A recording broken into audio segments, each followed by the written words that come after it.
नागपूर जिल्ह्यातल्या काटोलमध्ये सकाळी भीषण स्फोट झालाय आणि यामध्ये 17 जणांचा मृत्यू झालेला आहे। काटोल तालुक्यातल्या राऊळगाव जवळच्या एसबीएल कंपनीमध्ये हा स्फोट झालेला आहे। तर स्फोटक बनवणाऱ्या कंपनीमध्ये हा स्फोट झालाय। यामध्ये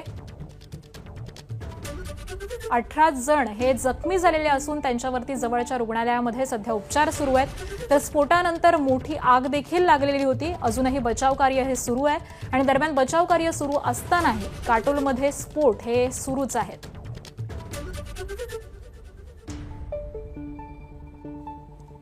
तर स्फोटक बनवणाऱ्या या कंपनीमध्ये भीषण असा स्फोट झालेला आहे। या स्फोटानंतर आग लागलेली होती आणि या आगीमध्ये जवळपास 18 जण हे जखमी झालेले आहेत। या जखमींवरती सध्या जवळच्याच रुग्णालयामध्ये उपचार सुरू आहेत।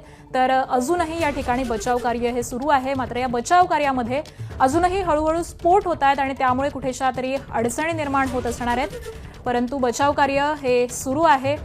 मोठी आग लागलेली होती। एकूण 18 जण हे जखमी झालेले आहेत। सकाळी साधारण 7 वाजता पहिला स्फोट झालेला होता आणि त्यानंतर आगीचा भडका उडालेला आहे। यामध्ये 17 जणांचा तब्बल मृत्यू झालेला आहे।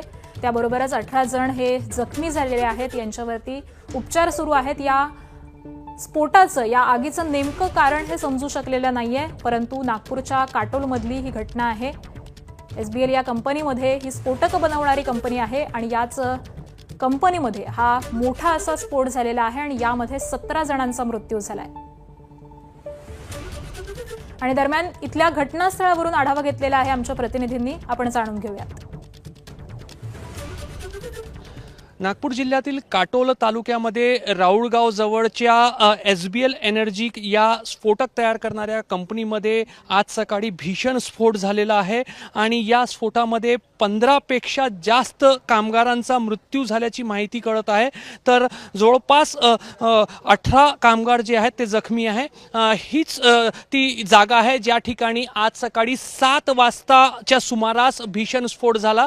या ठिकाणी डेटोनेटर्स तयार केले जात होते आणि डेटोनेटर्स मध्ये जे काही सेल्स वापरले जातात त्याची निर्मिती होत असताना या ठिकाणी स्फोट झाला।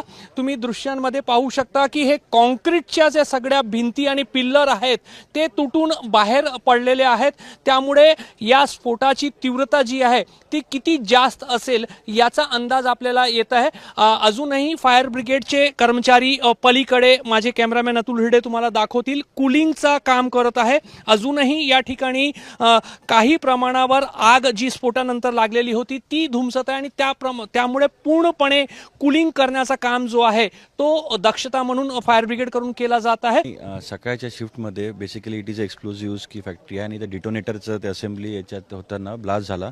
तर सगळे अधिकारी आणि सगळे इव्हॅक्युएशन आता SDRF NDRFला मी बोलवलं आहे। काही बॉडीज रिकवर झालेल्या आणि इंज्युअर्ड लोकांना शिफ्ट केलेलं आहे। प्राथमिक माहितीनुसार कुछ कॅज्युअलिटी याच्यामध्ये आहे।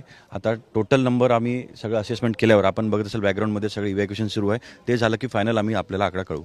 सर पण आता कूलिंग ऑपरेशन सगळं झालेलं आहे का या ठिकाणी? आता कुठलाही धोका नाही किंवा जे काही स्फोटक इतर होते ते सुरक्षित आहेत का? ते सुरक्षित आहे, परंतु ज्या स्पॉटला एक्सप्लोजन झालं आहे तिथे कॉम्बिंग ऑपरेशन आपल्याला करावं लागते। जोपर्यंत पूर्ण कॉम्बिंग ऑपरेशन संपणार नाही कूलिंग करून तोपर्यंत आपण फायनल कन्क्लुजनला येऊ शकत नाही। त्यामुळे त्याला अजून थोडा वेळ लागेल आणि ते आम्ही ॲक्टिव्हली ते करत आहोत।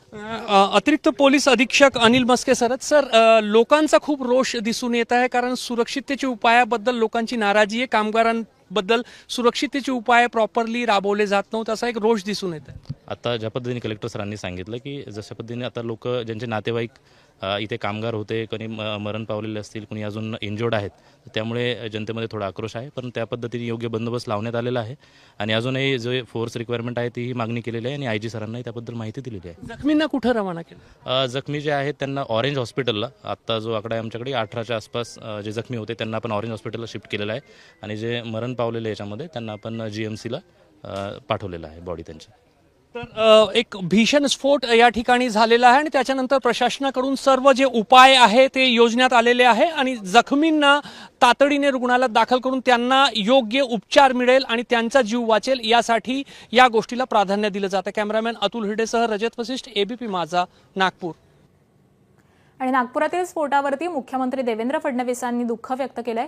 त्यांनी नेमकं काय म्हटलेलं आहे आपण जाणून घेऊयात। नागपुरातील राऊळगाव इथं स्फोटकांच्या फॅक्टरीमध्ये झालेला स्फोट हा अतिशय दुर्दैवी आणि दुःखद आहे। मी स्थानिक प्रशासनाशी सातत्यानं संपर्कात आहे.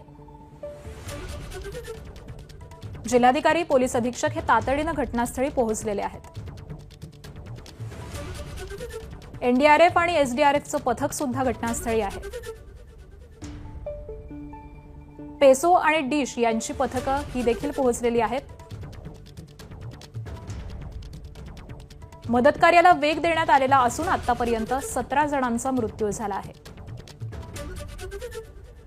मृतांना मी भावपूर्ण श्रद्धांजली अर्पण करतो आणि त्यांच्या कुटुंबियांच्या दुःखात आम्ही सहभागी आहोत. या घटनेमध्ये 18 जण जखमी झाले आहेत. जखमींना तातडीनं नागपूरला हलवण्यात आलं आहे. त्यांच्या प्रकृतीत लवकरच सुधारणा व्हावी अशी मी ईश्वरचरणी प्रार्थना करतो. तर अशी एक्स पोस्ट ही देवेंद्र फडणवीस यांनी दिलेली आहे.